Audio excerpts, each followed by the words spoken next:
user's own risk. The content of this podcast is not intended to be a substitute for professional medical advice, diagnosis, or treatment. Users should not disregard or delay in obtaining medical advice for any medical condition that they may have, and they should seek the assistance of their healthcare professional for any such conditions.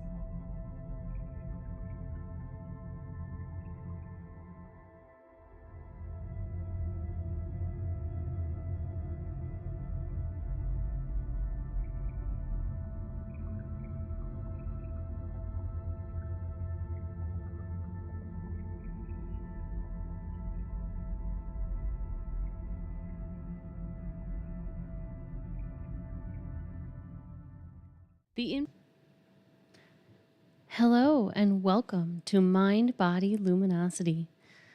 This is Wellness Wisdom from the Lakeshore, and I'm your host, Dr. Holly Kendra. I am your local naturopathic doctor and light therapy expert. First, I want to give an incredible amount of thanks to the CatchMark Community team for making this possible. When they first approached me with the idea of launching a podcast to help get knowledge out on wellness topics and options local to the Lakeshore area, I was thrilled. So it is my goal with this podcast to help bring you all up to speed on various health and wellness topics and to help be a shining beacon of light through a sea of information on health. So I want to tell you a little bit more about who I am in this first episode of the podcast and about Luminosity Wellness and their practice. But I do need to take you on a bit of a journey first. So the first thing I want to talk about is the history of healthcare in this country and abroad. The world's oldest medical systems date back almost 6,000 years. So through this, we're talking about traditional practices like Ayurveda. We're talking about traditional Chinese medicine. And one of the things that these different practices kind of weave together and have in common is the focus on the patient rather than the disease. They focus on promotion of health and enhancing the quality of life overall. And that's one of the things that made those different communities so able to thrive throughout time. They had a holistic focus on their medical practices, and they viewed the body as a complete internal and external system that reacts to its environment. It was body, mind, spirit, and emotions all together in one. They all contributed to the health and wellness of the patient and of the person. So the other thing that they did throughout history is each system of medicine had, they looked at the body as a vessel that had an energetic force that kind of was behind it. This could be referred to as chi, it could be referred to as prana, and in the naturopathic medical world, we refer to it as the vis. And today we can take that energy field and we can also relate it scientifically to our mitochondria within our cells. And mitochondria is kind of a big buzzword, and we're going to talk a lot more about it as we go forward in this podcast. But the mitochondria in our cells, they're the powerhouse of our cells. You hear that a lot, that they're the powerhouse of the cells. And that is because mitochondria are responsible for up to like 90% of the energy creation in our bodies. And these mitochondria also kind of create biofields of energy in our body. And you can kind of feel and know when you have an illness or a condition in one area of the body, you know that those mitochondria in that part of the body, they need extra support because they're not functioning to their optimal level. So to continue on with our little history discussion here in medicine, we also have Hippocrates, and we all consider Hippocrates the father of modern medicine, right? He would say that medicine was largely influenced by the human connection to nature. And that is something that we don't see a lot of in these more modern times, is we're losing our connection to nature. And we are, concurrently seeing a rise in disease.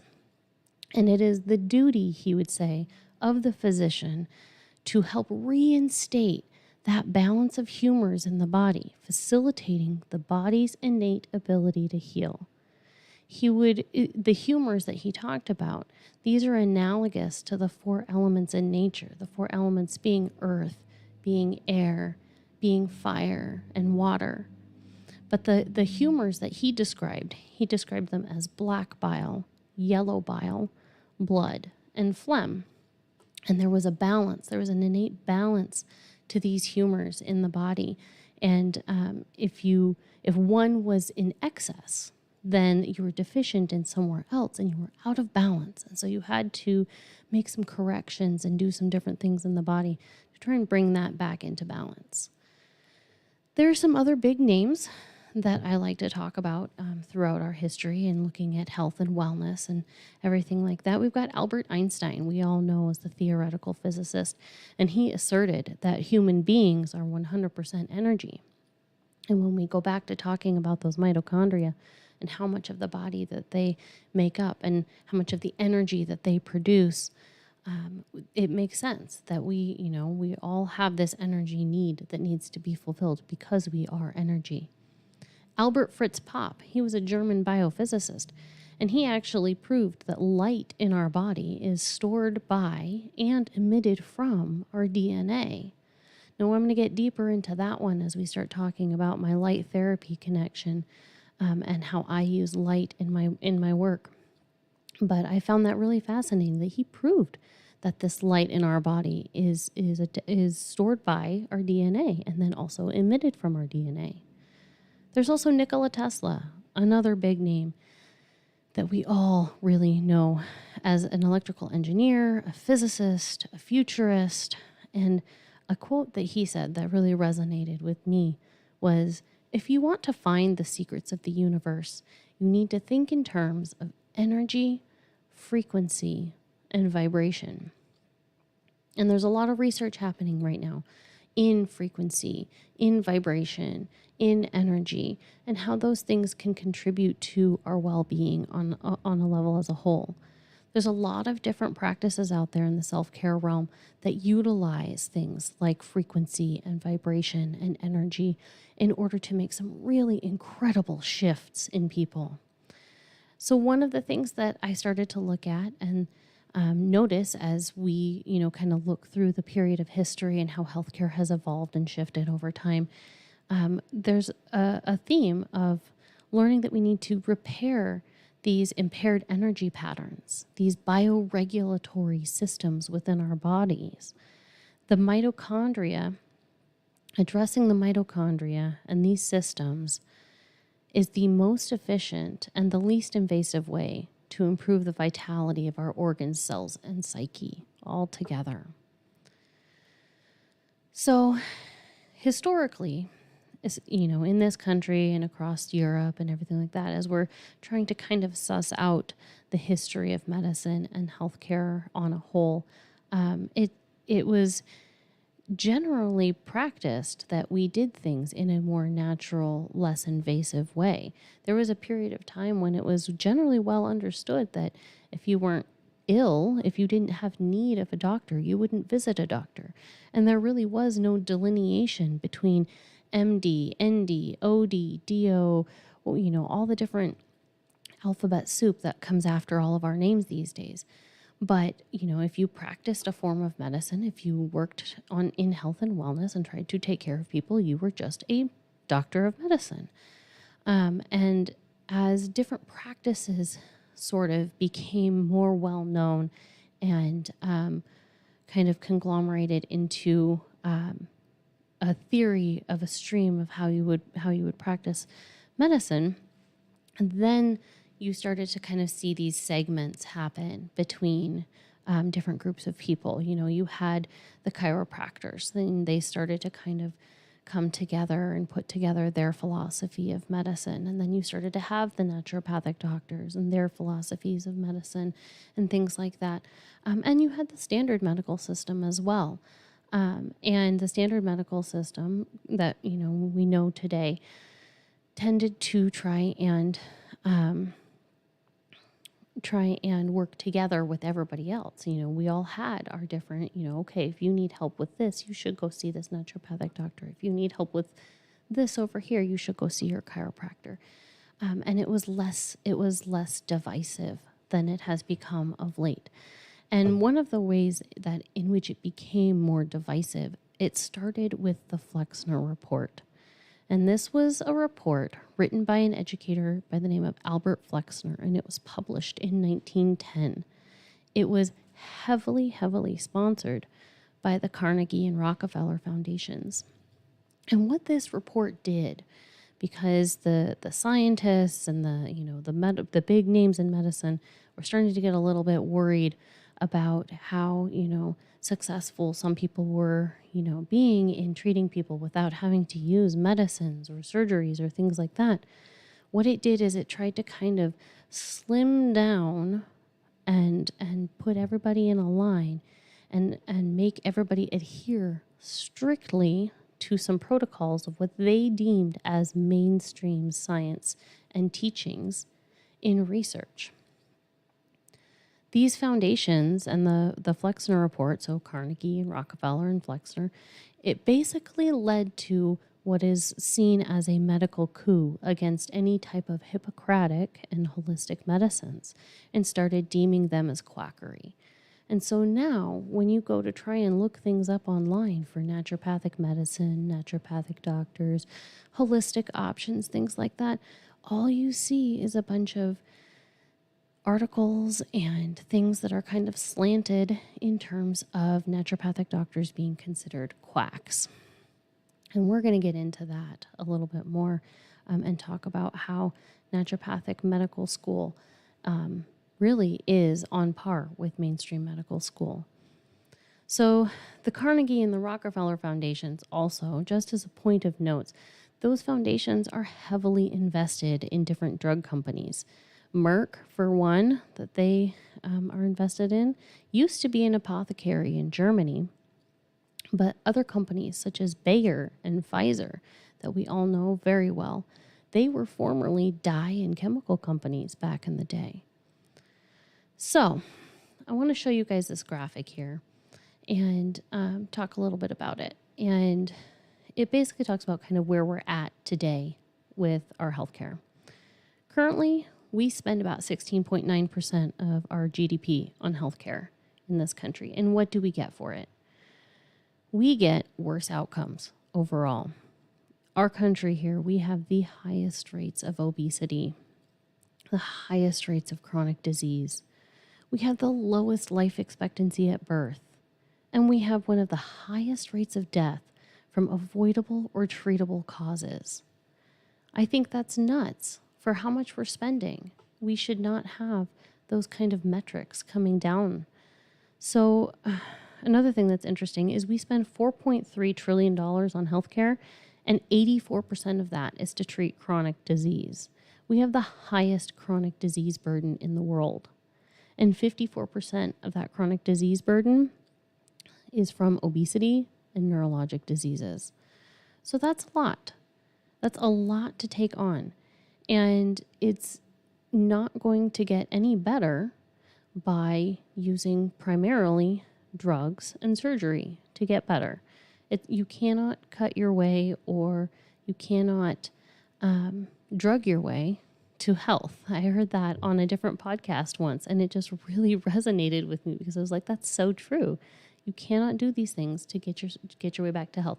Health has to come from inside, and it's a personal thing that everybody has to try and work towards. So with that being said, I want to tell you a little bit about what is naturopathic medicine, what are naturopathic doctors. And so I want to read you some notes from the AANP website. And the AANP is the American Association of Naturopathic Physicians. Their website is naturopathic.org.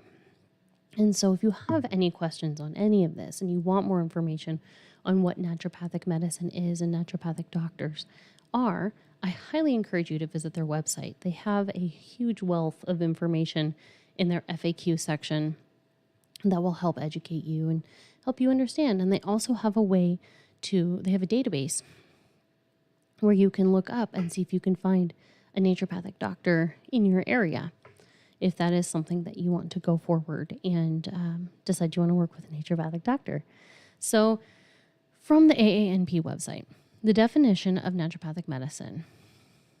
Naturopathic medicine is a distinct practice of medicine that emphasizes prevention and the self-healing process to treat each person holistically and improve outcomes while lowering healthcare costs. Naturopathic doctors are educated and trained in accredited naturopathic medical colleges. They diagnose, prevent, and treat acute and chronic illness to restore and establish optimal health by supporting the person's inherent self-healing process. Rather than just suppressing symptoms, naturopathic doctors work to identify the underlying causes of illness and develop personalized treatment plans to address them. So that's a big definition of naturopathic doctors and naturopathic medicine. But the gist of it is we want to look at the person sitting in front of us as an individual person, not as a condition, not as a diagnosis, not as a disease or anything like that. We look at them as a person. We say, what is out of balance in this person, and how can we help them come back to balance? So another thing to know about naturopathic doctors and naturopathic medicine is that while many naturopathic doctors are trained in primary care, like conventional medical doctors, some choose to specify and focus their practices. There are actually specialty associations that do exist for naturopathic doctors. There's an oncology A&P, there's environmental medicine specialties, there's endocrinology and gastroenterology specialties.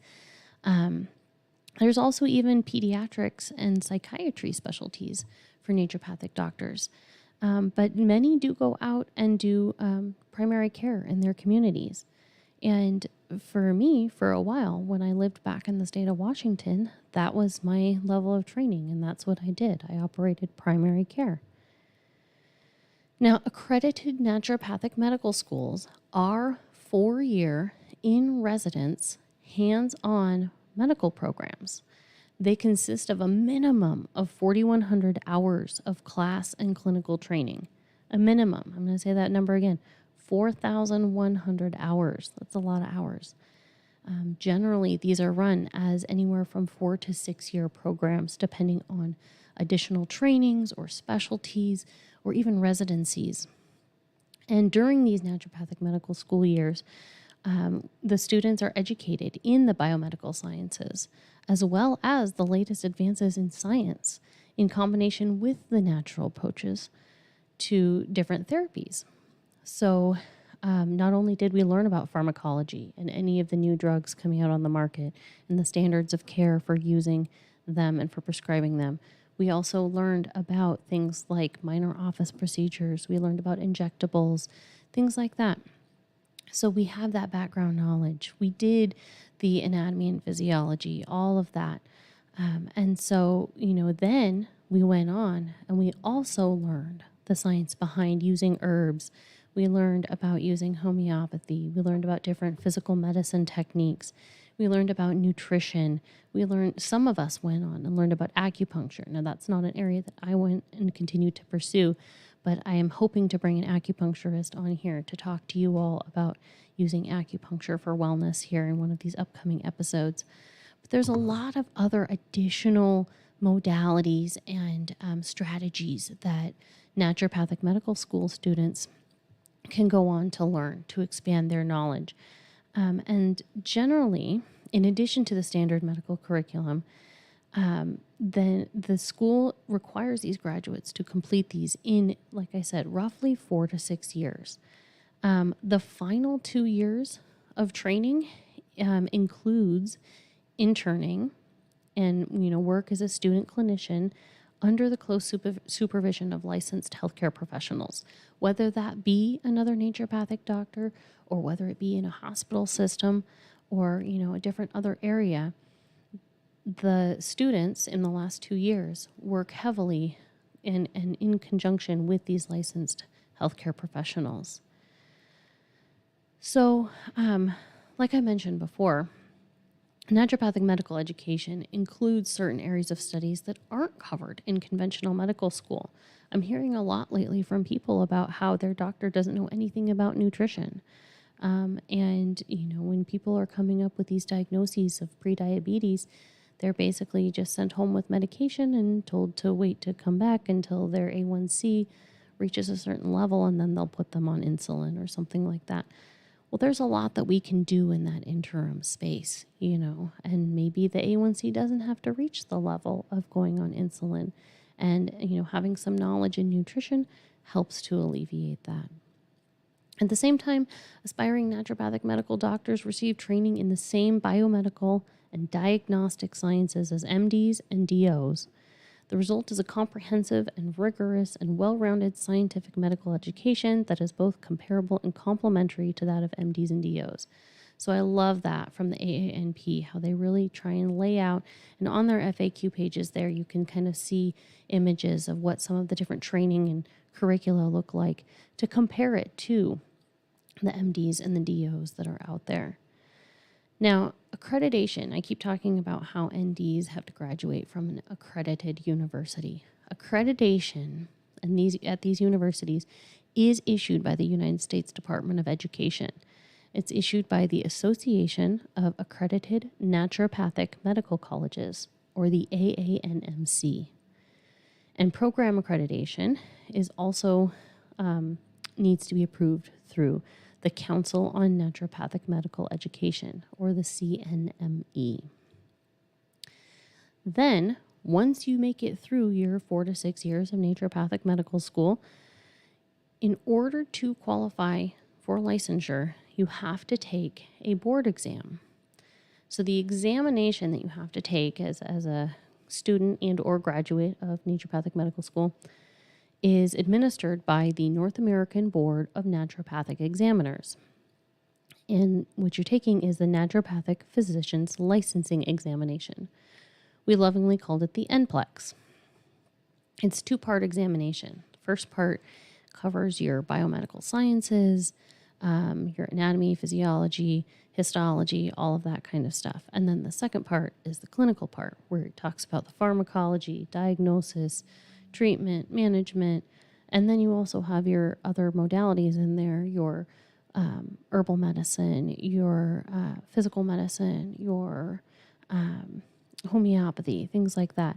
So they want to make sure that it is a full breadth of knowledge that you're coming out with to be able to work in a primary care setting. That is the level to which they are trained. Now, in order to be eligible to get licensure, you have to pass the NPLEX examination. And only students and graduates of accredited or candidate naturopathic medical programs are eligible to sit for the NPLEX. So we're going to talk a little bit about state licensure here. There are currently 23 states, the District of Columbia, Puerto Rico, and the U.S. Virgin Islands that offer any type of licensure or certification. Many of those aren't even full scope of licensure. And so we are working on, all the way across the country, trying to get licensure in some way, shape, or form for these naturopathic doctors. Now, where I came from in Washington, we had a pretty wide scope. I think we had one of the largest scopes for licensure of naturopathic doctors back in the state of Washington. Like I said, I operated as a primary care provider. It was pretty great. Moving to Michigan, we don't have any type of licensure or regulation currently, but we are working very hard on that. And I'm going to talk a little bit more about that in a few minutes. Now, I have another graphic I want to show you. I want to dive a little bit deeper into how naturopathic doctors kind of think and operate. This one has a couple of different things on it. First, on the left side of the screen there, you can see our naturopathic model of care.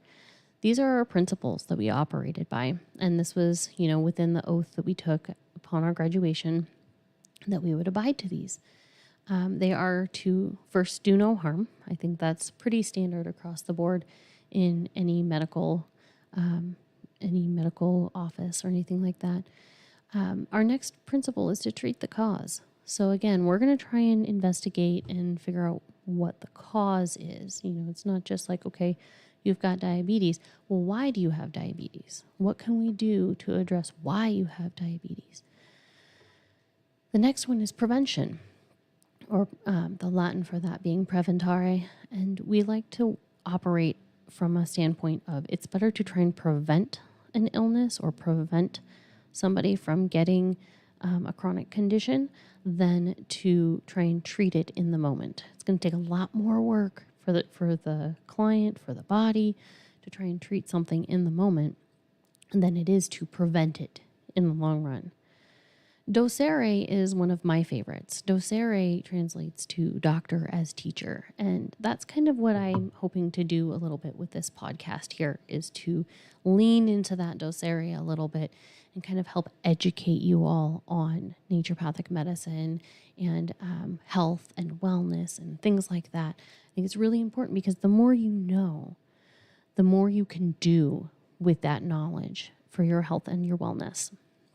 And so, the goal is to educate you, to teach you how to keep your body healthy and well, and how to lean into that so that you can stay well in the long run.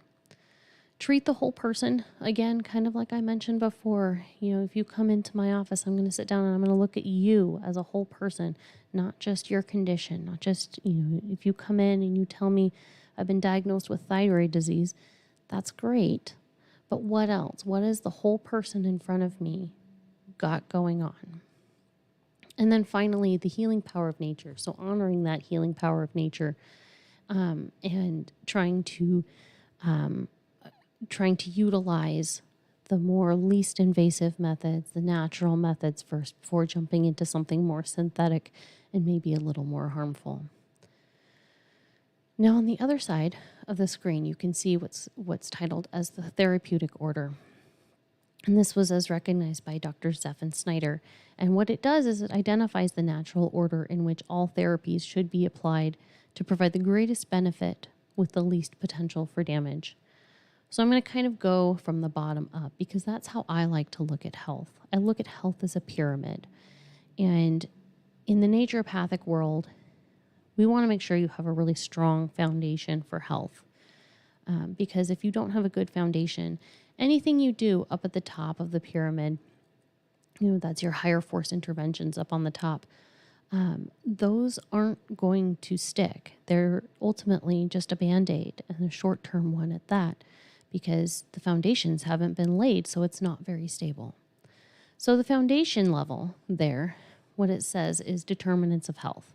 I love living in the determinants of health realm because I think it's so critical to health and wellness.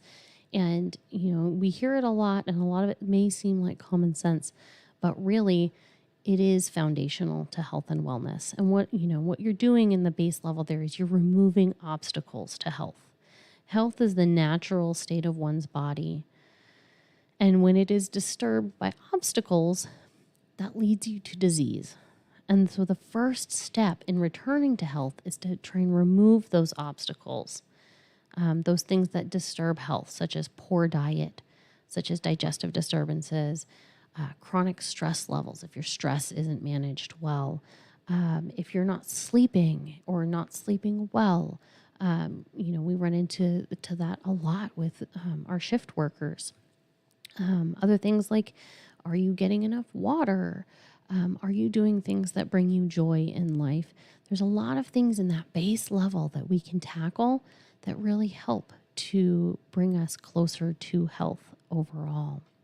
So what naturopathic doctors like to do at that level is we try and help you construct a healthy regimen based on your own individual obstacles. And that will help lead you to a better foundation and an easier path to health. So the next level up is stimulating the self-healing mechanisms. So there are some different modalities that we use in naturopathic medicine world that can kind of help stimulate your body's inherent self-healing mechanisms. And so some examples of that would be doing things like clinical nutrition options. So if you need, you might be lacking in magnesium or calcium or vitamin D. So doing some little nutraceutical support there, or botanical medicines, maybe you need some help with that chronic stress. Well, there are some great herbs out there that can help you lower your chronic stress levels and manage your stress more effectively. Certain things like hydrotherapy or homeopathy or acupuncture, all of these options are great options to try and help stimulate self-healing mechanisms. The next level up, the third level on our pyramid graphic there, is tonifying weakened systems. These are systems that need repair and they need some extra support. So there are different, again, therapeutics or modalities available that can kind of enhance these and like help to boost those tissues or organs or systems and give them that little extra help that they need to help strengthen them and tonify them. Different things, again, like some dietary modifications. Maybe you've got some gut healing that needs to happen. Some botanical medicine, different herbs and things out there that can help tonify different systems. And then orthomolecular therapy, different substances that occur naturally in the body, such as vitamins, minerals, amino acids, etc., homeopathy. All of these things, again, are really good options to help tonify your weakened systems. Next level up from that, we're starting to move into that orangish, yellow-orange realm there. That is correcting structural integrity. This is where a lot of physical modalities come in, such as spinal manipulation, or when you go visit your chiropractor. That's basically what that means. Massage therapy is another one because you're actually correcting that structural integrity by softening the muscle tissue in the body. Craniosacral therapy, that's another one that I utilize a lot. These all help to kind of maintain that musculoskeletal integrity and keep you stronger there. The next level up from that is using natural substances to restore and regenerate health. Now, again, naturopathic medicine's primary objective is to restore health and not to treat pathology. However, sometimes a specific pathology does need to be addressed. And so in this instance, we like to try and use natural substances that do not add any toxic burden additionally to the already distressed body. And so we might be able to use some of those in this level if we need to. Then getting up towards the top, you've got pharmacologic substances to halt progressive pathology. That's our drugs. We are trained in pharmacology. We are trained in how to use pharmaceutical drugs when necessary. And if we are in a state that is licensed to do so, we can prescribe those agents as necessary. So, sometimes back in Washington, if you have somebody come in that, say, has a urinary tract infection and the herbs just aren't cutting it and we need to step it up a level, then yeah, we can write a script for some antibiotics. Now, unfortunately, in Michigan, that's not an option here because we don't have that licensure or that scope of practice, but we do hope to sometime in the near future. Finally, the very tippy top of that pyramid up there, you can see it says high force and suppression. So using high force and invasive modalities, that's where we're looking at things like surgery, radiation, chemotherapy.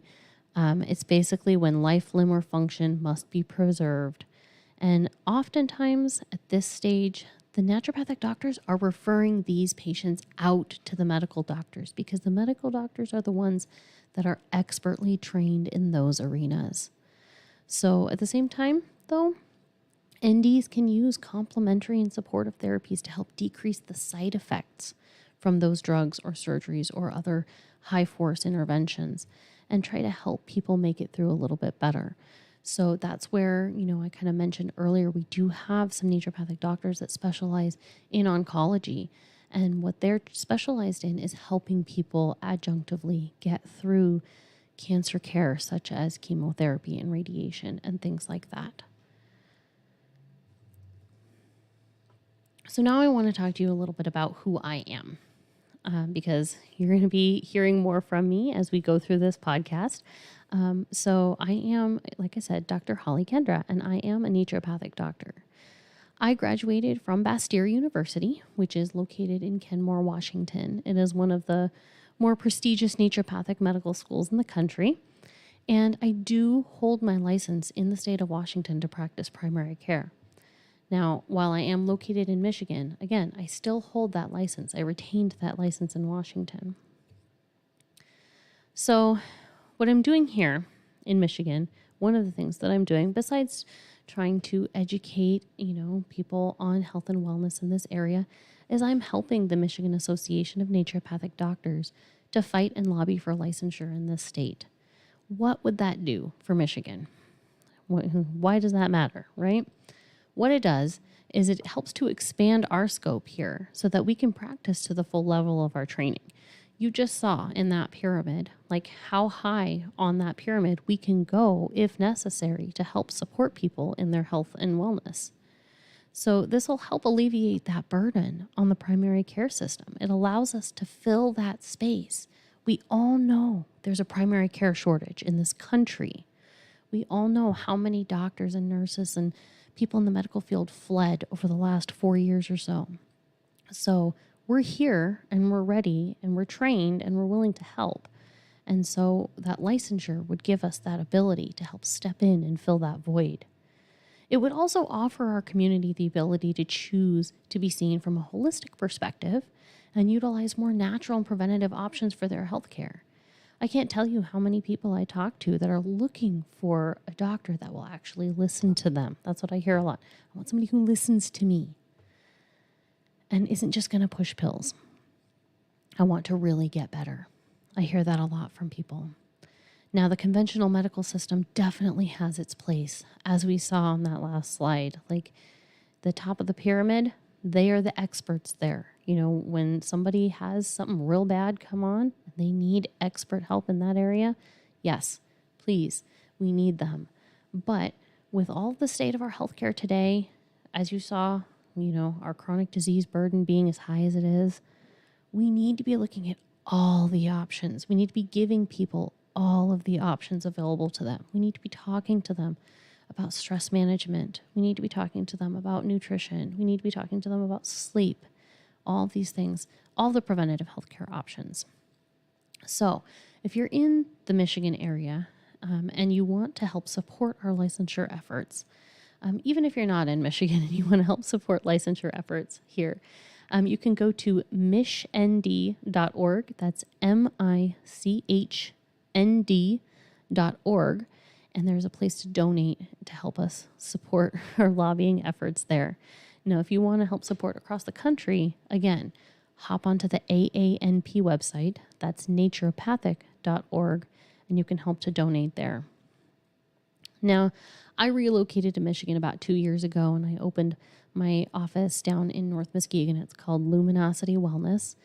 I opened there almost 1 year ago to the day. I think a few days from now, I'm coming up on my 1-year anniversary here, which is really exciting. And my practice there is focused on stress management. It's focused on pain management. It's focused on detoxification, chronic fatigue, chronic illness, mental, emotional well-being. Really go back to that image of that pyramid, and it's the base of that pyramid. That's where people need the most help, the most support. The other thing that I do specialize in my office is light therapy and other physical modalities. All of those different physical modalities, including the light therapy, they all go into helping with that stress management, that pain management, etc. And if that's something that you're looking for, I would love to talk to you more about that. So what can you expect from this podcast? In each episode, we're going to try and explore different topics, ranging from stress management to pain relief to nutrition, fitness, mindfulness, all kinds of fun things that will help you hopefully gain some little bits of knowledge that you can take forward with you and try and help support your own wellness. Our mission is to provide you with actionable insights and expert advice that will help you thrive physically, mentally, and emotionally. So, I want to thank you for tuning into today's episode of Mind, Body, Luminosity, and I hope you found this discussion enlightening and empowering.